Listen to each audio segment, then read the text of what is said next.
Halo, selamat pagi, selamat siang, dan selamat malam teman-teman, dimanapun dan kapanpun kalian mendengarkan atau menonton video ini di channel ini, di Gara-Gara Nara. Sebelumnya kenalin, nama gue Mas Nara. Di channel ini sebenarnya gue mau sharing-sharing aja sih, karena gue lumayan suka bikin cerita karangan, dan gue kebetulan suka cerita horor. Jadi mungkin di channel ini kalian akan banyak mendengarkan cerita-cerita horor teman-teman. Dan karena gue juga lumayan suka cerita ya teman-teman, tapi karena gue introvert, gue bingung mau cerita ke siapa. Jadi gue memilih untuk bikin video YouTube yang gue harap banyak orang yang mau dengar cerita gue. Dan mungkin gue mau disclaimer dulu, semua cerita di channel ini semua itu pure karangan gue. Jadi kalau misalkan dari kalian pernah dengar cerita ini di tempat lain atau di channel lain, atau mungkin hampir sama, itu mungkin hanya kebetulan aja. Jadi mungkin cerita ini mungkin lumayan relate ya buat orang-orang yang ngekos. Jadi gue sama sekali nggak ngambil dari cerita dari tempat lain atau dari YouTube lain ya teman-teman. Oke teman-teman, langsung aja karena sekarang udah jam 1 pagi. Di sini gue akan cerita pertama karangan gue ini tentang kos-kosan mahasiswa yang ternyata historinya itu tidak enak. Mungkin sekarang kalian ada yang sedang ngekos, entah mungkin karena kuliah atau kerja, yang mungkin kalian nyarinya itu yang dekat dengan tempat kalian kerja atau ngampus kan biasanya. Mungkin kalian ngerasain namanya malam-malam yang sepi di dalam kosan, yang di dalam kamar yang sempit, kalau hujan atapnya bocor, atau mungkin ada suara-suara langkah kaki yang bisa jadi itu suara langkah kaki dari penghuni kos lain mungkin. Tapi kali ini bukan suara yang bikin merinding teman-teman, tapi tamu yang datang tapi nggak pernah pergi. Jadi di sini ceritanya itu tentang mahasiswa yang bernama Eka. Dia itu mahasiswa tingkat akhir yang ngekos sendirian di kota dengan kosan yang sederhana, dengan ukuran 3x3 yang jendelanya itu kecil buat ventilasi aja sebenarnya. Dan di dalamnya itu fasilitasnya ada lemari dan ada kasur aja. Pokoknya sederhana banget lah kosannya. Tapi semua berubah ketika Eka mengalami suatu yang tidak enak atau membuat Eka takut sejak malam Jumat 2 bulan lalu. Waktu itu jam 11 malam, Eka lagi ngerjain skripsi. Dan bisa dibilang mungkin Eka ini termasuk orang-orang yang pikiran atau otaknya itu bekerja ketika di malam hari. Kayak gue mungkin kayak gini ya, bikin video ini di malam hari karena gue ngerasa gue lebih fresh aja kalau gue bisa bekerja atau membuat sesuatu kegiatan di malam hari. Mungkin teman-teman ada yang sama juga. Oke, lanjut. Ketika Eka lagi ngerjain skripsi, tiba-tiba ada yang ketuk pintunya selama 3 kali.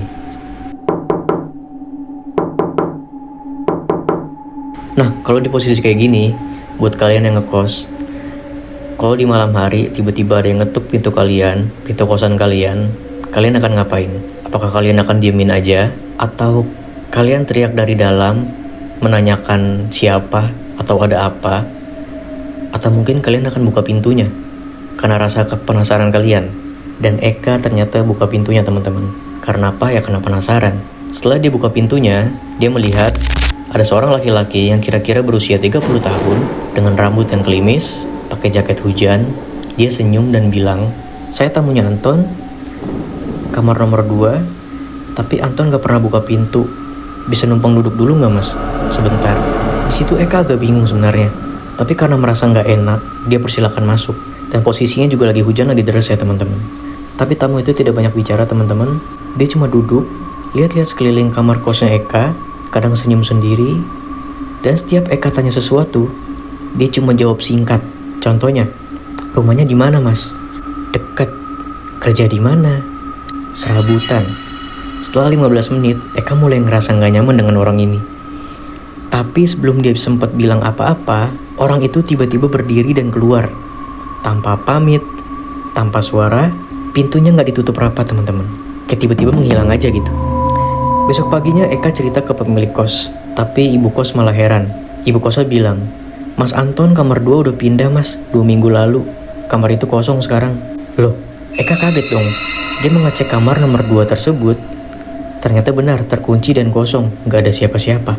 Tapi sejak malam itu, tiap jam 11 malam persis, ada yang selalu mengetuk pintunya 3 kali.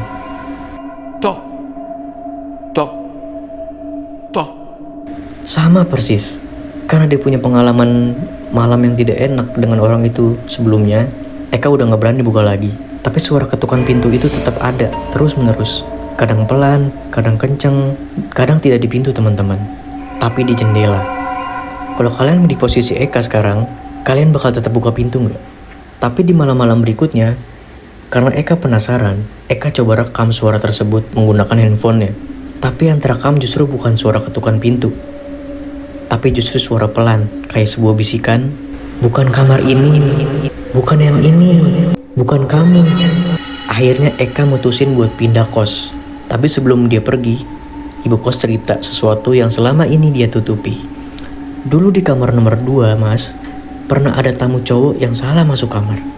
Dia kiranya kamar temennya, tapi dia malah dibunuh sama penghuni yang trauma pernah dirampok mas kamarnya. Dan menghilangnya tidak wajar, Mas. Dan mukanya masih senyum. Dan sejak saat itu, tiap malam Jumat selalu ada laporan orang salah masuk kamar, selalu minta duduk sebentar, selalu bilang dia tamunya kamar nomor 2. Sekarang kamar nomor 2 udah ditutup, dipaku dari luar, tapi kadang ada suara orang ngobrol dari dalam. Kalau kamu lewat depan kamar itu malam-malam dan tiba-tiba ada yang nolek pundak kamu dari belakang, jangan buru-buru noleh, karena bisa jadi dia lagi nyari kamar yang benar. Kamu di kamar nomor berapa sekarang? Dan pada saat itu juga Eka memutuskan untuk pindah ke tempat kos lain. Dan mungkin dari cerita Eka ini, gue jadi berpikir sesuatu sih. Gue berpikir kalau semua tamu gak harus direspon, gak semua tamu itu boleh disuruh masuk, karena bisa jadi itu bukan tamu kita, tapi tamu orang lain yang sudah tidak ada. Jadi kalau kalian mungkin mengalami hal itu, jangan bingung, karena ada Mas Nara di sini. Hiraukan saja, dan sampai jumpa di cerita gue yang lain di channel Gara-Gara Nara. Assalamualaikum warahmatullahi wabarakatuh.